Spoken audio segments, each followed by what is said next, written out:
আসসালামু আলাইকুম, কেমন আছেন সবাই? আশা করি ভালোই আছেন। আল্লাহর রহমতে আমিও ভালো আছি। এই যে দেখছেন, এগুলো ছিল আমার সকালের নাস্তা করে আমি চলে গেলাম রান্নাঘরে রান্না করার জন্য। কড়াইতে আমি পেঁয়াজ দিয়ে দিয়েছি, সেটা হালকা লাল করে তাতে আমি করলাগুলো ছেড়ে দেবো।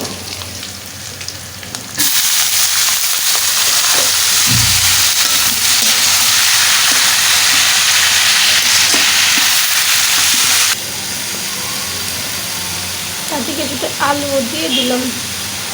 করলা ভাজিটা প্রায় হয়ে, ডিমটা সিদ্ধ হয়ে গেছে।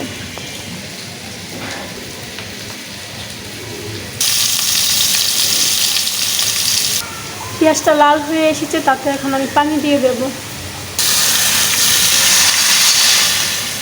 তাতে আমি সব ঘরোয়া মশলাগুলো দিয়ে দিলাম, যেমন হলদি, মরিচ, লবণ, আদা, রসুন, দারচিনি, এলাচি, তেজপাতা। এবার আমি মশলাটা ভালো করে কষিয়ে নেব। আমার মশলাটা কষানো হয়ে গেছে, তাতে এবার আমি আলুগুলো ছেড়ে দেব।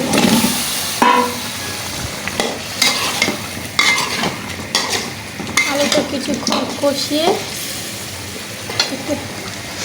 তাতে একটু পানি দিয়ে সেটা সিদ্ধ করে নেব। আলু কষানো হয়ে গেছে, এবার তাতে একটু পানি দিয়ে সেটা আমি ঢেকে দেব।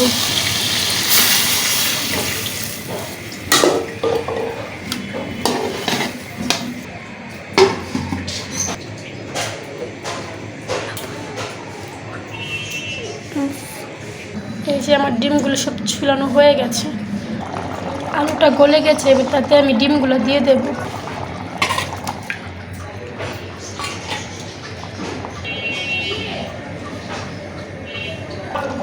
এই যে দেখেন, আমার তরকারি হয়ে গেছে। এখন আমি তাতে দিয়ে দেব জিরার গুঁড়ো। আমার রান্না কমপ্লিট। এখন আমি চলে যাব ঘর গুছাতে। আমার ঘর গোছানো কমপ্লিট। এবার চলে যাব আমার বাচ্চাদের কাছে।